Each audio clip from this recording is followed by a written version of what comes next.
नमस्कार, प्रणाम, राधे राधे, जय श्री कृष्ण। दोस्तों मित्रों, भारत देश की महान सभ्यता और संस्कृति हमारे आर्ष ग्रंथों, महाकाव्यों और त्रैकालिक दर्शन पर टिकी है। और इन्हीं पवित्र ग्रंथों में से एक महाभारत महाकाव्य को कौन नहीं जानता। B.R. चौपड़िया जी के टीवी सीरियल महाभारत की लोकप्रियता ने सारे देश के हर परिवार तक महाभारत के किरदारों को पहुंचाया है।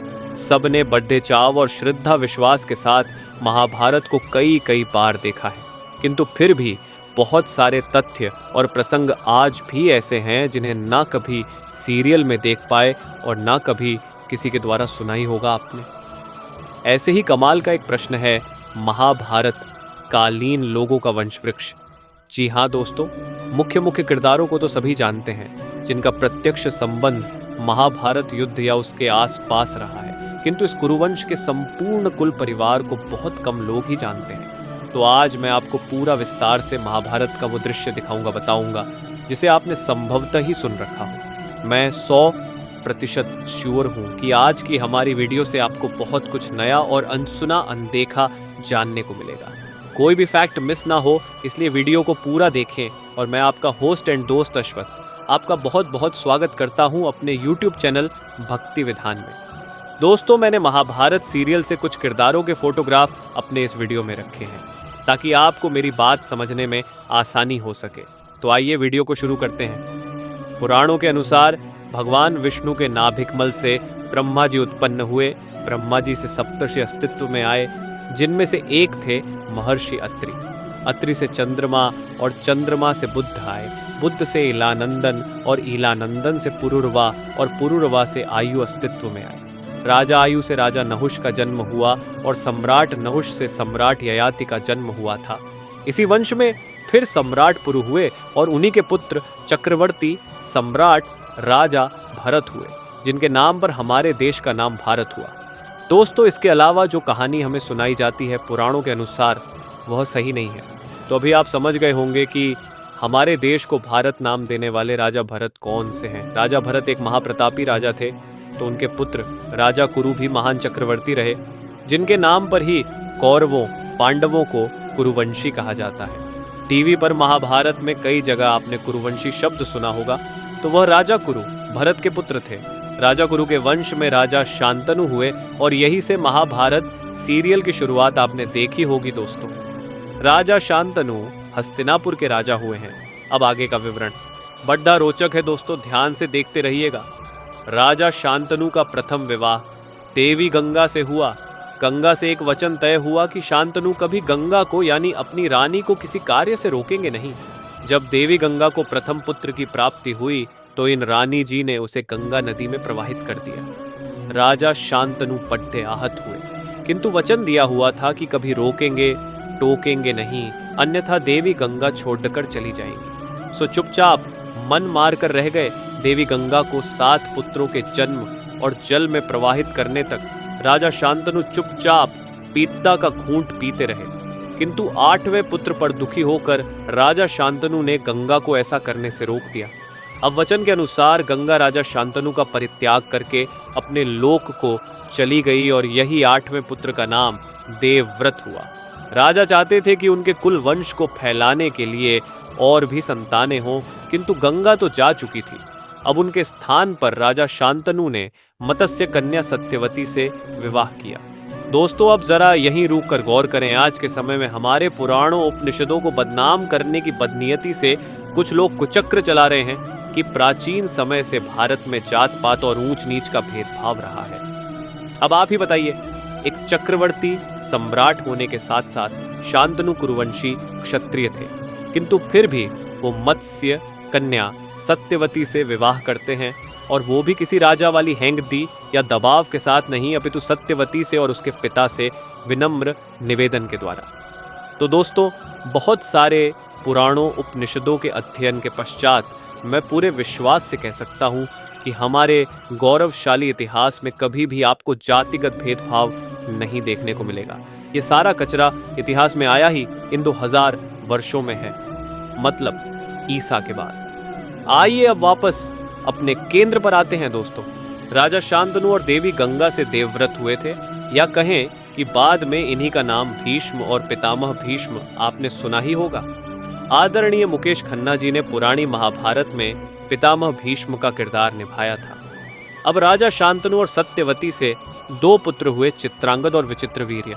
इन दोनों आर्य पुत्रों के विवाह के लिए इनके बड़े भाई भीष्म ने एक स्वयंवर में राजकुमारी अंबिका अंबालिका को बलपूर्वक प्राप्त किया और हस्तिनापुर ले आए। किंतु इनमें से राजकुमारी अंबा राजा शल्व से प्रेम करती थी, तो इन्होंने इस शादी से इनकार कर दिया। तब भीष्म ने सहर्ष उन्हें राजा शल्व के पास भेज दिया, परंतु कथा के अनुसार अब राजा शल्व ने राजकुमारी को अपनाने से इनकार कर दिया। तो अंबा वापस हस्तिनापुर आई और उन्होंने भीष्म से कहा कि मैं तो अब कन्ही की नहीं रह गई, न शाल्व की और न तुम्हारे भाइयों की, तो अब आपको ही मुझसे विवाह करना होगा। किंतु भीष्म तो अपनी आजीवन अविवाहित रहने की प्रतिज्ञा से बंधे थे, तो उन्होंने अंबा से क्षमा याचना की, परंतु अंबा ने अत्यधिक क्रोध के कारण भीष्म को श्राप दे दिया कि मैं भी अब विवाह करूंगी ही नहीं और तब तक नहीं करूंगी जब तक पहले तुम्हारे विनाश का कारण ना बन जाऊं और फिर ऐसा श्राप दे। अंबा वनों में जाकर तपस्या लीन हो गई। बाद में शिखंडी वाला सीन आपने देखा ही होगा दोस्तों, जब अपने नए जन्म में शिखंडी रूप में राजकुमारी अंबा ही भीष्म की मृत्यु का कारण बनी। इधर बाकी दोनों राजकुमारियों को कोई पुत्र प्राप्ति नहीं हो रही थी, तो चिंताग्रस्त रानी सत्यवती ने महर्षि वेद व्यास से अपना दुख रोया कि अर्षिवर, ये तो अब भी वंश वृक्ष यही समाप्त हो जाएगा, कुरुवंश आर्यवंश आगे कैसे बढ़ेगा। तब महर्षि वेद व्यास ने, जो कि एक महान दार्शनिक, तत्ववेत्ता और प्रकृति के वैज्ञानिक थे, उन्होंने कहा कि अपनी रानियों को मेरा दर्शन करवाओ तो उन्हें पुत्र प्राप्ति हो सकती है। सत्यवती महर्षि वेद व्यास को अपनी पुत्र वधुओं के पास भेजती है। पहली रानी अंबिका महर्षि के तेजस्वी ओजस्वी रूप के दर्शन कर भय से आंखें बंद कर लेती है, जिसके कारण इसी गुण का एक पुत्र धृतराष्ट्र पैदा हुआ, जो जन्म से अंधा था। वेद व्यास जी के दर्शन जब अंबालिका ने किए तो वो भय से रोगियों की तरह कांपने लगी और मूर्छित होने लगी। तो इनका भी एक पुत्र पांडु नाम का हुआ, जिसमें यही रुग्णता जीवन भर रही। अनायास ही अनजाने में रानी महल की एक दासी परिशमी ने भी महर्षि वेद व्यास के दर्शन किए और बड़े विनम्र भाव से उनका सम्मान किया, आदर सत्कार किया। तो इसी फल स्वरूप इस दासी को महात्मा विदुर जैसे गुणों वाले विद्वान और धीर गंभीर पुत्र की प्राप्ति हुई। दोस्तों, कुछ महानुभाव यहाँ बट्टे खटिया प्रश्न उठाते हैं कि आर्षि वेद व्यास को देखने मात्र से कैसे पुत्रों की प्राप्ति हो सकती है। भला कभी ऐसा संभव है कि किसी के दर्शन से प्रेगनेंसी कंसीव होती हो? ऐसे मंदबुद्धि लोग बड़े निर्लज्ज तरीके से अपनी छोटी संकीर्ण सोच का परिचय देते हैं। उन्हें मैं अगली किसी वीडियो में विस्तार से शास्त्रों में आई सभी ऐसी घटनाओं को पूर्णतः वैज्ञानिक दृष्टिकोण से समझाऊंगा। किंतु अभी विषय वंश वृक्ष का है, तो अभी इसी पर रहते हैं। अब धृतराष्ट्र की पत्नी गांधारी से दुर्योधन और बाकी कौरव पैदा हुए, जबकि महाराज पांडु की 2 पत्नियां महारानी कुंती से युधिष्ठिर, भीम अर्जुन हुए व महारानी माद्री से नकुल व सहदेव पैदा हुए। रानी कुंती के एक और महाप्रतापी पुत्र थे, जो कि युधिष्ठिर से भी बढ़ते थे। इनका नाम कर्ण था और जिनके विवाह से पहले जन्म लेने के कारण कुंती ने उन्हें त्याग दिया था, और एक रथ चलाने वाले सारथी दंपत्ति अधिरथ और राधा ने उन्हें पाल पोष कर बद्धा किया, जिस कारण कई स्थानों पर कर्ण को सूत पुत्र कहकर अपमानित भी किया गया। महावीर कर्ण की पत्नी का नाम वैशाली था। दुर्योधन, दुशासन, विकर्ण और 97 अन्यत्र कौरवों की एक बहन भी थी, जिसका नाम दुशला था, और दुशला का विवाह जयद्रथ नाम के नरेश के साथ हुआ था। दुर्योधन युधिष्ठिर से छोटे थे, परंतु अन्य सभी कौरव पांडवों में ज्येष्ठ थे। पांडवों की एक पत्नी दिव्यजन्मा द्रौपदी थी, जबकि भीम की एक और पत्नी राक्षस कुल से देवी हिडिंबा भी थी, जिनसे भीम को घटोत्कच नामक पुत्र हुआ था। महाभारत युद्ध के दौरान घटोत्कच की मृत्यु हो गई थी। अब हम जानेंगे वासुदेव नंदन कृष्ण का कुरुवंशियों से क्या और कैसे संबंध था। महाराजा अग्रसेन जो मथुरा के राजा थे, उनके कंस और देवकी नाम के पुत्र पुत्री थे। देवकी का विवाह महाराजा शूरसेन के पुत्र वासुदेव से हुआ, जो कुंती के भाई होते हैं। कुंती वस्तुतः राजा शूरसेन की पुत्री ही थी, यानी वासुदेव की सगी बहन। किंतु शूरसेन के भाई राजा कुंती भोज ने कुंती को गोद ले लिया था, और इसी कारण इनका नाम कुंती पद्दा तो अब आप समझ चुके होंगे कि वासुदेव कृष्ण के मामा कंस, कुंती बुआ और पांडुपुत्र बुआ के बच्चे होते हैं। कृष्ण के एक माता पिता यदुवंशी नंदलाल जी व मैया यशोदा भी महाभारत में आते हैं। जन्हा से नंदलाल जी की दूसरी पत्नी रोहिणी के लड्डके बलराम कृष्ण के बद्ध भाई होते हैं। बलराम जी और कृष्ण जी की एक बहन रोहिणी से सुभद्रा भी थी, जिनका विवाह बाद कृष्ण जी ने अर्जुन कराया था, और इस प्रकार पुरानी रिश्तेदारी नई रिश्तेदारी में बदल गई। अब हम कुरुवंश में वापस आते हैं साथियों। कुरुवंश के राज शिक्षक गुरु द्रोणाचार्य थे, जिनके पुत्र कालजयी अश्वत्थामा थे। आर्षि गौतम, शरद्वान और स्वर्ग की देवकन्या जानपदी के पुत्र कृपाचार्य थे, जो आर्यवंशी कुरुवंश के राज्य पुरोहित थे। कृपाचार्य यूं तो महाभारत के युद्ध के समय कौरवों के साथ थे, किंतु युद्ध समाप्ति पर सम्राट युधिष्ठिर ने पुनः कृपाचार्य को ही राज पुरोहित रखा था, और इनके मृत्यु या अंत के विषय में आज तक कहीं कोई जानकारी उपलब्ध नहीं है। इसीलिए अश्वत्थामा की तरह इन्हें भी कालजयी माना जाता है। दोस्तों, राजा द्रुपद, जो गुरु द्रोणाचार्य के बाल सखा भी थे, उन्हीं की पुत्री के रूप में राजकुमारी अंबा ने पुनर्जन्म लिया था, जो उस समय एक अर्धनारीश्वर थी, और शिखंडी इनका नाम हुआ।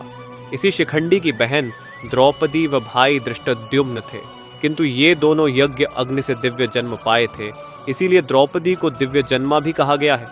धृष्टद्युम्न ने ही बीच रणक्षेत्र में द्रोणाचार्य का शीश काटकर वध किया था।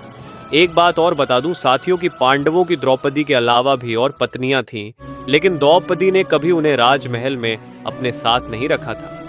धर्मराज युधिष्ठिर के पुत्र प्रतिविंध्य, महाबली भीम के पुत्र सुतसोम, अर्जुन से श्रुतकर्मा, नकुल से शतानीक व सहदेव से श्रुतसेन नामक पुत्र हुए थे, जिनका वध छल से अश्वत्थामा ने किया था।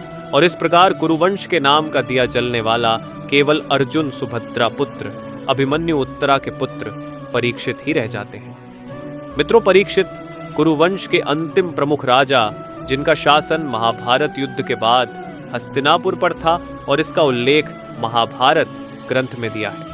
परीक्षित ने इस महायुद्ध के बाद कुरुवंश को पुनर्स्थापित किया था। दोस्तों, परीक्षित के बाद के राजाओं और उनकी पीढ़ियों की जानकारी महाभारत ग्रंथ में न होकर प्रमुख रूप से भागवत पुराण और अन्य पौराणिक ग्रंथों में पाई जाती है। जन्मेजय परीक्षित के पुत्र थे, जिन्होंने नागों, सर्पों का सर्वनाश करने के लिए सर्प यज्ञ किया था। जन्मेजय को उनके पिता परीक्षित की मृत्यु का बदला लेने के लिए जाना जाता है, जिन्हें तक्षक नामक नाग ने डसा था। शतानीक जन्मेजय के पुत्र थे। उन्होंने कुरुवंश की परंपराओं को आगे बढ़ाया और अपने राज्य को मजबूत किया।